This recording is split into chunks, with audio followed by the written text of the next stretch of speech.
So continuing where we left off, Akhenaten was trying to dissociate himself from the Egyptian polytheism and from the city of Thebes. So he built himself a new capital that he called Akhenaten. Akhenaten means the horizon of Aten, and that's what he built it in honor of his god Aten.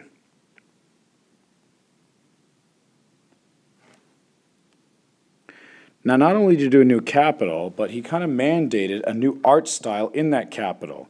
Before I describe his new art style, let's compare to the old Egyptian art style. This picture of Menkaure is a good example of how Egyptian art was in the Old and Middle Kingdom. You'll notice that the figures are somewhat stiff, definitely godlike, definitely divine and solemn, and definitely not in everyday activities. They're meant to be above you. They're meant to be greater than you. They're not going to show themselves in everyday family life situations.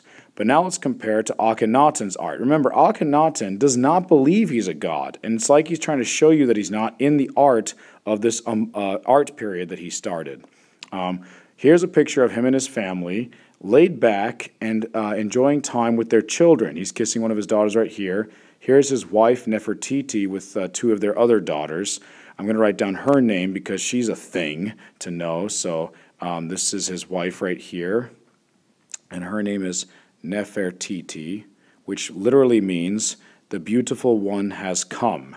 But you'll notice it's showing him in the vulnerable situations of everyday life. This is also the reason why, unlike other pharaohs that show themselves as really handsome and, I guess, strong and well-built no matter what they look like, Akhenaten doesn't seem concerned. He wants people to see him as he really was.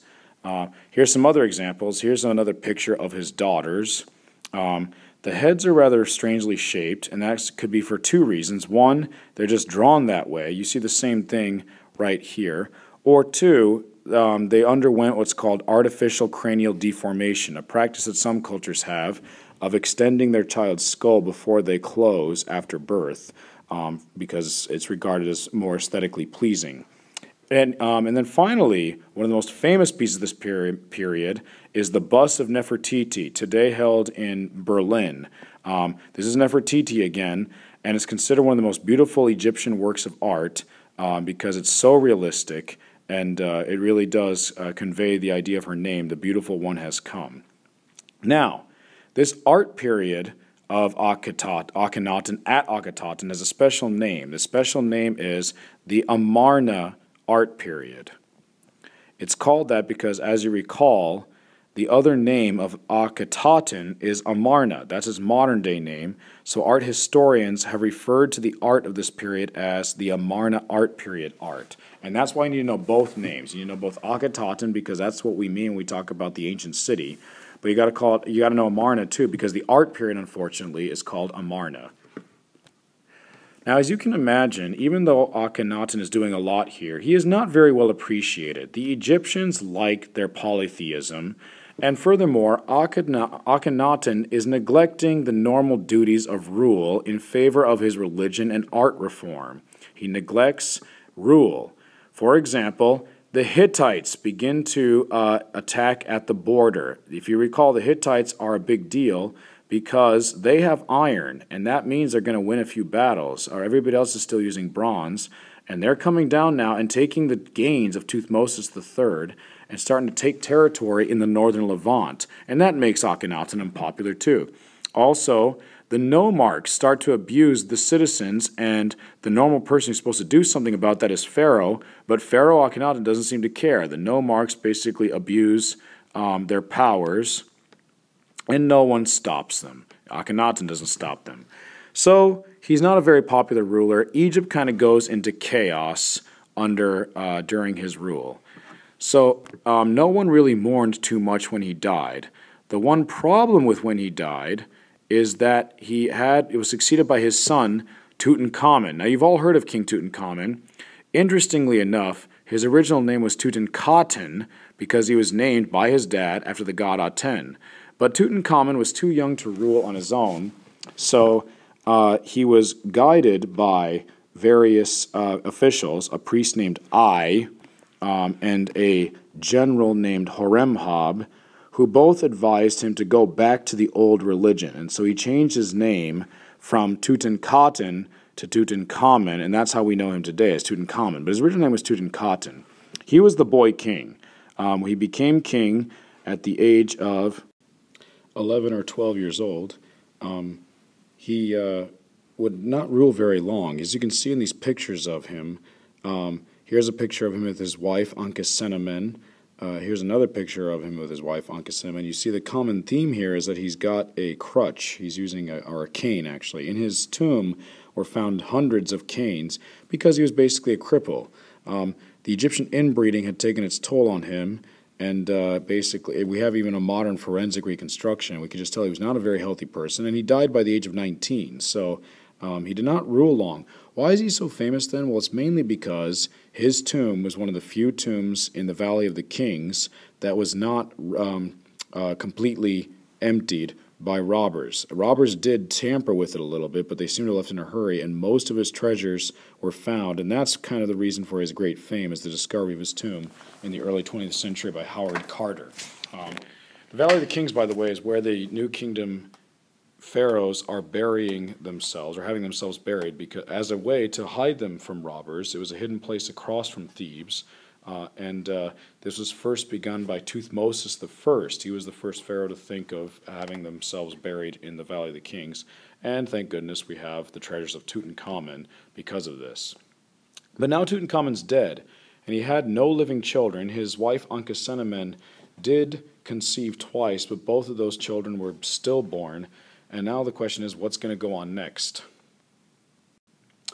Well, basically, Akhenaten took matters into her own hands. She actually asked the king of the Hittites, the enemy, if he could spare a son to marry her. It seems that she was trying to both A, maintain her status as queen, but also B, make a peace between the Hittites and the Egyptians, since these two have been at war. By the way, the capital by this point is back at Thebes, since Akhenaten is dead, and they're back to the old religion. They put the capital back at Thebes. The current king of the Hittites, Suppiluliumas I, was at first skeptical of this arrangement. It sounded like a trick, but eventually agreed, and he sent his son into Egypt to marry Tutankhamun's widow, Akhenaten. Unfortunately, the priest Ai, who was Tutankhamun's advisor. Here's a picture, here's Akhenaten right here, but here's a picture of Ai. This is Ai right here. Murdered the son of Suppiluliumas I as he entered Egypt. And so the marriage that might have made peace between the Hittites and the Egyptians ended up being a murder that created worse war. And not only that, but even in Egypt, there was utter chaos ensuing because Ai tried to take the throne and become pharaoh himself. Now, in the chaos that ensued, Horemheb eventually got the throne of Pharaoh. He was a general under Tutankhamun, and eventually restored a kind of order. One of the things he's most famous for is he fought back the Hittites. He punished the nomarchs. If you recall, the nomarchs were abusing their power, and Akhenaten had done nothing about it. Well, Horemheb punished those nomarchs severely, cutting off their noses and sending them into the desert. And then he also obliterated Akhenaten. He just basically wanted to try to make this whole Akhenaten experience one big bad dream in Egyptian history. So that's basically the end of the 18th dynasty, because Horemheb is not even from the lineage. So what happens after him? Well, we enter the 19th dynasty. The 19th dynasty is also known as the Ramesside dynasty because a lot of the kings in the 19th dynasty were named Ramses. We're not going to talk about all of them. We're only going to talk about the most important Ramses, Ramses II. One of the reasons he's so important is because he had such a long reign. He could do a lot. He had a 60-year reign. Another thing that he's famous for is monuments. These monuments mainly to himself. For example, here is the large statues at the complex of Abu Simbel. Every one of these statues is himself. These are all statues of himself, Ramses, so you can get a good idea of what he looks like. So that's one of the things he's famous for, is the monuments he built. The other thing he's famous for is he might be the pharaoh involved in the Exodus. What is the Exodus? The Exodus is basically a large emigration of the Hebrews from Egypt. There they were treated as slaves, and if you know the story, Moses led them out of Egypt, and this probably happened during the reign of Ramses. The reason we think that is because in the Old Testament, in Exodus, it says that the Hebrews built the cities of Ramses, and so it seems that it was during his time. It's the best guess right now. It's one of the two main theories of when the Exodus happened, but it's worth mentioning since that's kind of one of the things that Ramses II is known for, the immigration of Hebrews out of Egypt. Famously featured in the movie Exodus with Christian Bale, which is why I have this picture right here. The other thing Ramses is known for is his ongoing war with the Hittites. He spent a good portion of his reign fighting with the Hittites. As we've already heard, these two have been at war ever since Akhenaten, ever since Moses put the border there. And one of the most famous battles is the Battle of Kadesh. This is actually a picture of Ramses from the Battle of Kadesh. The battle was actually technically a stalemate, but Ramses counted it as a victory. You can see it right here.